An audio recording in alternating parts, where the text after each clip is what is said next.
Assalamualaikum warahmatullahi wabarakatuh. Hari ini anak-anak akan belajar tentang pantun. Nah, apa itu pantun? Jadi, pantun itu merupakan ungkapan perasaan dan pikiran secara tidak langsung yang dapat menghibur sekaligus menegur. Biasanya mengandung pesan. Jadi pantun itu ungkapan perasaan dan pikiran yang secara tidak langsung dapat menghibur atau menegur, gitu ya. Kemudian ini merupakan contoh dari pantun. Ini Bunia membuat pantun sendiri. Tips buat anak-anak kalau membuat pantun sendiri itu kalian membuat isinya dulu. Setelah itu buat sampirannya. Isinya itu apa dan sampiran itu bagian mana, nanti kita akan belajar. Oke. Bunia akan bacakan dulu contoh pantun dari Bunia. Nyamuk terbang dimakan cicak, aku melihatnya sambil termangu. Hei kamu yang ganteng dan cantik, tetap semangat menuntut ilmu. Ini adalah contoh pantun yang pertama. Dan ini adalah contoh pantun yang kedua. Adik menangis minta gendong mama, tersandung batu kaki melepuh. Jangan ragu untuk bertanya, Bu Gurunia selalu siap membantu. Nah, ini jadi dua contoh pantun yang Bunia buat sendiri ya. Nah, sampiran itu terletak di baris pertama dan baris kedua. Jadi sampiran selalu terletak di baris pertama dan baris kedua. Kemudian baris ketiga dan keempat itu dinamakan isi. Jadi pantun itu ada dua bagian tersebut, sampiran dan isi. Nah, kalau anak-anak ingin membuat pantun, tips dari Bunia, kalian buat dulu isinya, habis itu baru kalian buat sampirannya. Nah, di isi ini juga biasanya karena pantun tadi itu mengandung sebuah makna atau sebuah pesan, jadi pesan yang dapat kalian lihat ketika mengidentifikasi sebuah pantun, anak-anak langsung saja lihat di bagian isinya ini, baris ketiga dan keempat. Nah, misal pantun yang Bunia ini, pantun pertama Bunia ini, apa pesannya? Ya, yang ganteng dan yang cantik harus tetap semangat menuntut ilmu, gitu. Itu adalah pesan dari pantunnya Bunia. Oke, kita lanjut ya. Kemudian ciri-ciri dari pantun. Yang pertama, pantun itu bersajak AB-AB. Sajak itu apa sih, Bu? Jadi sajak itu adalah persamaan bunyi. Persamaan bunyinya biasanya itu AB-AB. Persamaan bunyi yang gimana, Bu? Nah, ini Bunia akan contohkan. Nah, ini contoh dari pantun Bunia yang pertama tadi. Nah, persamaan bunyi itu berada di akhir. Di akhir kata atau di akhir yang kita lihat itu adalah akhir hurufnya. Nah, persamaan bunyinya berada di sini. Ini yang pertama, baris pertama itu adalah huruf K, dan baris dia harus sama dengan baris ketiga juga K. Kemudian baris kedua itu adalah U, sampirannya U, isinya nanti di baris keempat itu adalah juga U. Jadi itu yang dimaksud dengan bersajak AB-AB, begitu ya. Kemudian ciri yang kedua, satu bait itu terdiri atas 4 baris. Satu bait terdiri dari 4 baris. Nah, ini nyamuk terbang dimakan cicak. Ini adalah baris pertama, dan ini adalah baris kedua, dan ini adalah baris ketiga, dan ini adalah baris keempat. Jadi pantun itu selalu terdiri dari 4 baris, dimana tadi baris 1 dan 2 itu sampiran, dan 3 dan 4 itu adalah baris yang berupa isi, begitu ya. Kemudian ciri yang ketiga, tiap baris terdiri atas 8 sampai 12 suku kata, begitu. Nah, ini akan contohkan nyamuk terbang dimakan cicak. Itu berapa suku katanya ya? Nah, kita hitung bersama ya. Cara menghitungnya bagaimana, Bu? Seperti ini. Jadi kita hitung per suku kata. Anak-anak sambil menghitung ya. Dengan jari, nyamuk terbang dimakan cicak. Berapa? Iya, 9 suku kata. Masih masuk ya, karena cirinya itu tiap baris terdiri dari 8 sampai 12 suku kata. 9 suku kata masih masuk. Oke, lanjut. Aku melihatnya sambil termangu. Aku melihatnya sambil termangu. Oke, ini terdiri dari 11 suku kata gitu. Baris yang ketiga, hei kamu yang ganteng dan cantik. Berapa? Iya, 9 suku kata. Kemudian baris yang keempat, tetap semangat menuntut ilmu. Berapa suku kata? Iya, 10 suku kata gitu ya. Kemudian itu tadi ciri-cirinya. Kita sekarang masuk ke jenis pantun. Nah, sebelum itu kita lihat ini dulu ya. Nah, jenis pantun itu ada, kita bedakan menjadi 2 ya anak-anak. Jadi jenis pantun itu kita bedakan menjadi 2. Yang pertama itu adalah siklus kehidupan atau usia manusia. Jadi yang pertama itu menurut siklus kehidupan manusia, dan yang kedua itu menurut isinya. Jika dilihat dari siklus kehidupan manusia, nah pantun itu terdiri dari pantun anak-anak, muda, dan pantun tua. Kemudian menurut isinya itu ada pantun jenaka, pantun nasihat, pantun teka-teki, dan pantun kiasan. Nah, apa itu semua nanti kita akan membahasnya. Oke ya.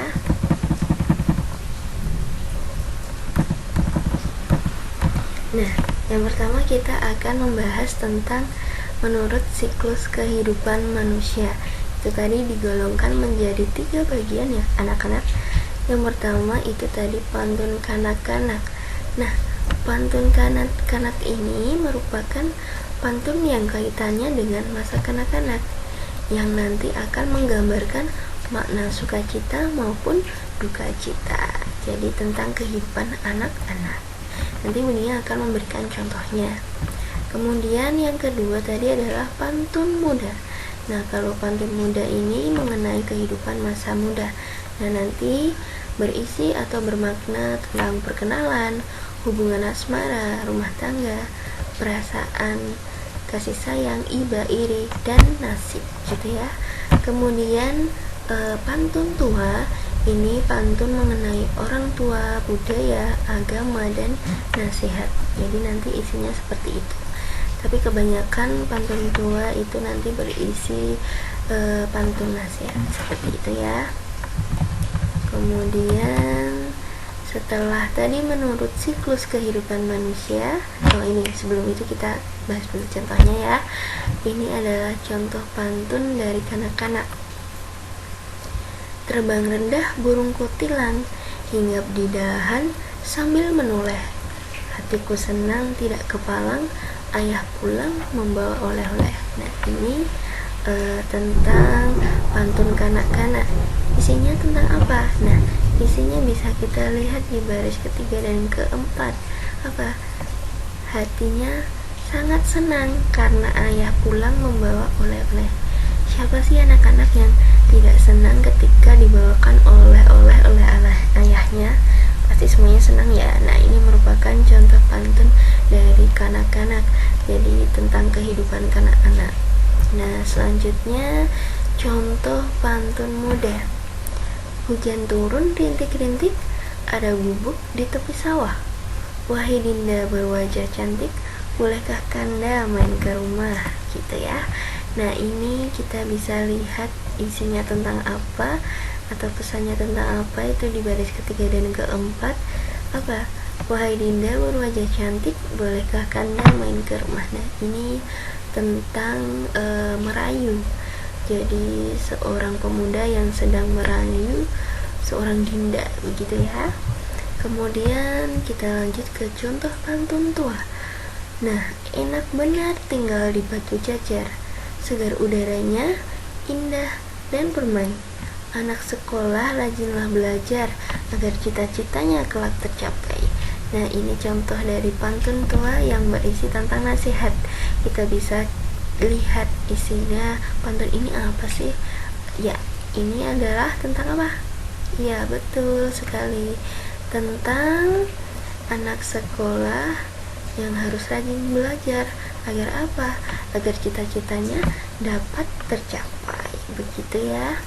Nah, selanjutnya kita akan membahas jenis pantun menurut isinya.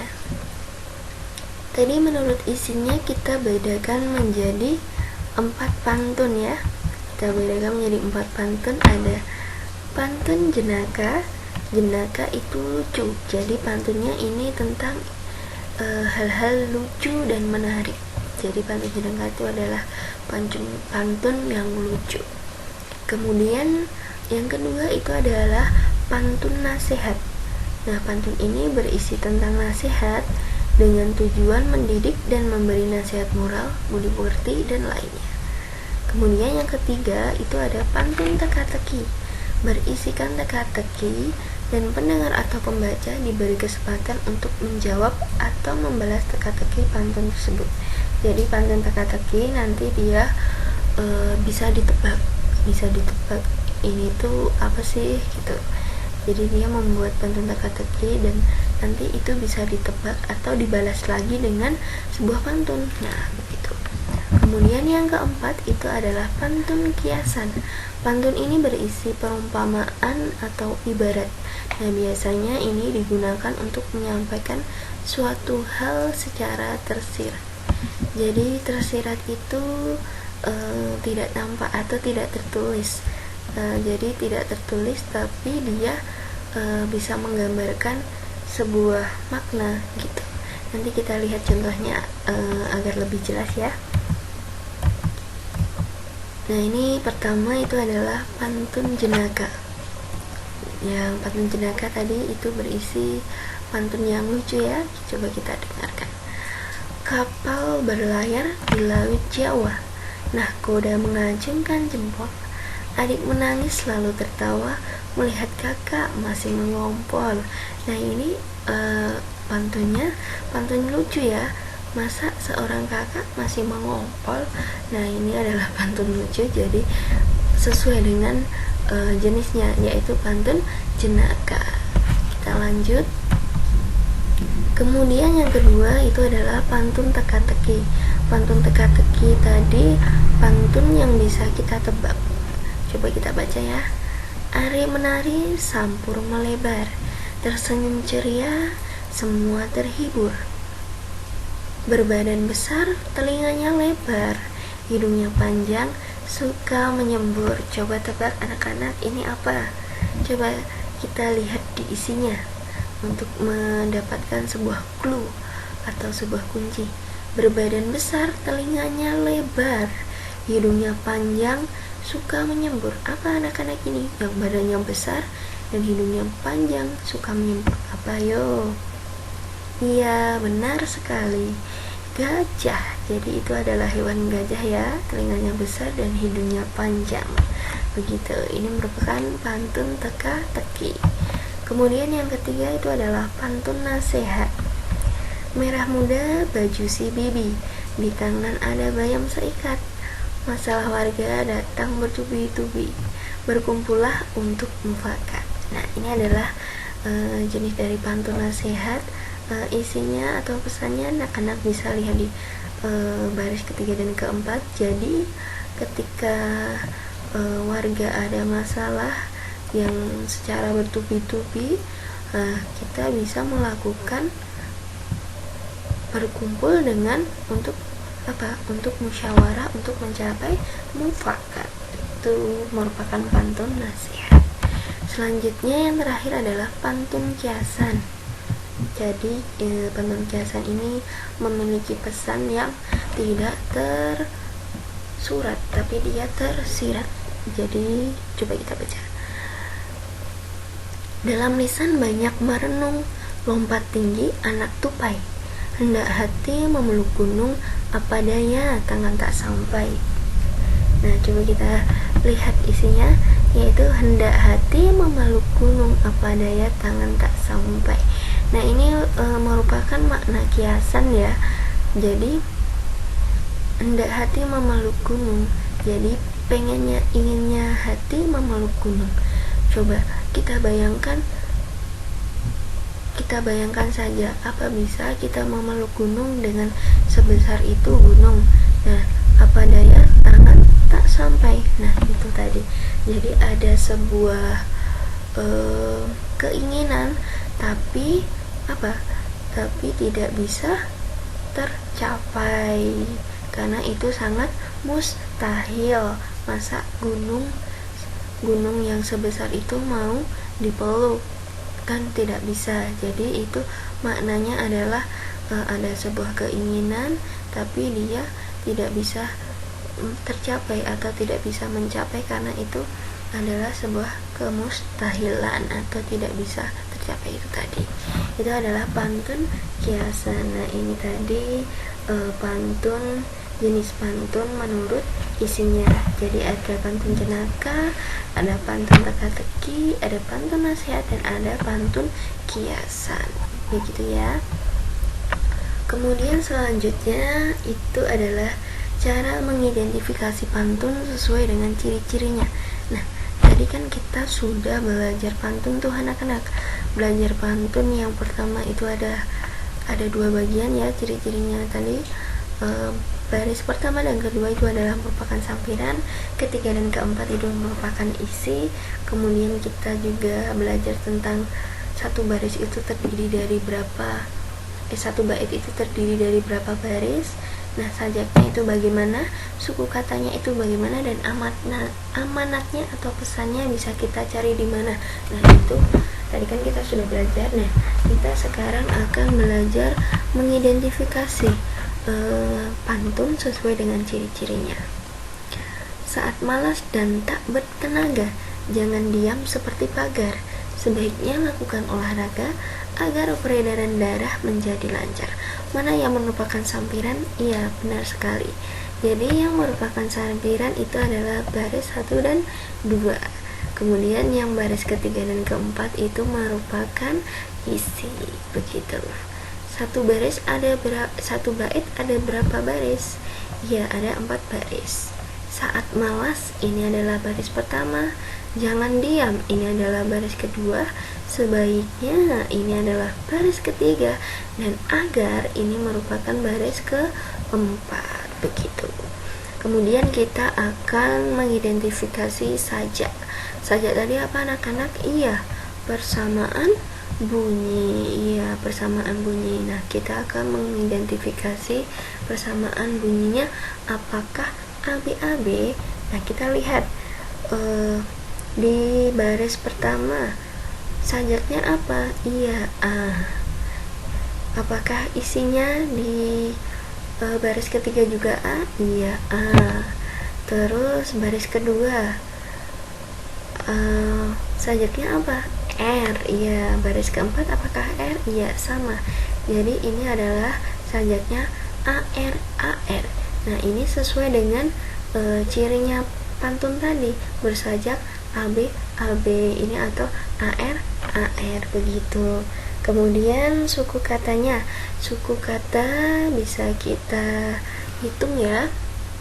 Coba kita hitung bersama-sama ya anak-anak sambil menghitung dengan menggunakan jari masing-masing. Dari baris pertama, saat malas dan tak bertenaga. Berapa anak-anak?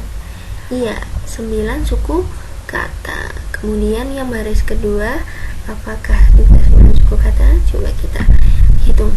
Jangan diam seperti pagar. Iya, 9 suku kata juga. Kemudian yang baris ketiga coba kita hitung.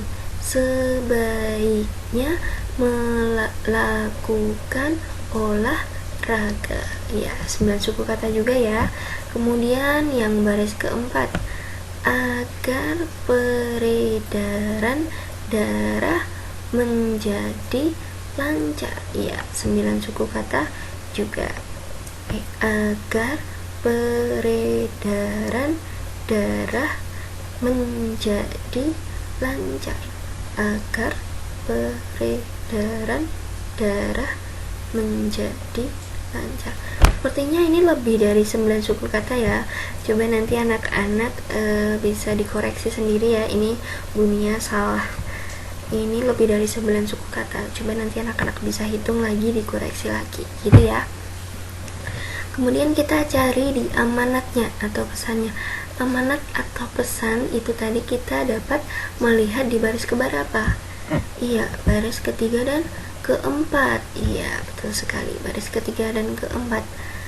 Baris ketiga empat bunyinya apa? Sebaiknya lakukan olahraga agar peredaran darah menjadi lancar. Oke, jadi pesannya apa? Melakukan olahraga agar peredaran darah menjadi lancar. Begitu ya. Jadi ini tadi adalah pantun. Kita sudah belajar bagian pantun, ciri-ciri dari pantun. Kemudian kita juga belajar tentang jenis-jenis pantun. Begitu ya. Nanti jika ada yang masih kesulitan, masih ingin ada yang ditanyakan, boleh langsung konsultasi ke Bunia melalui WhatsApp gitu ya. Sekian presentasi tentang apa ini tadi, pantun. Pembelajaran pantun hari ini Bunia akhiri. Wassalamualaikum warahmatullahi wabarakatuh.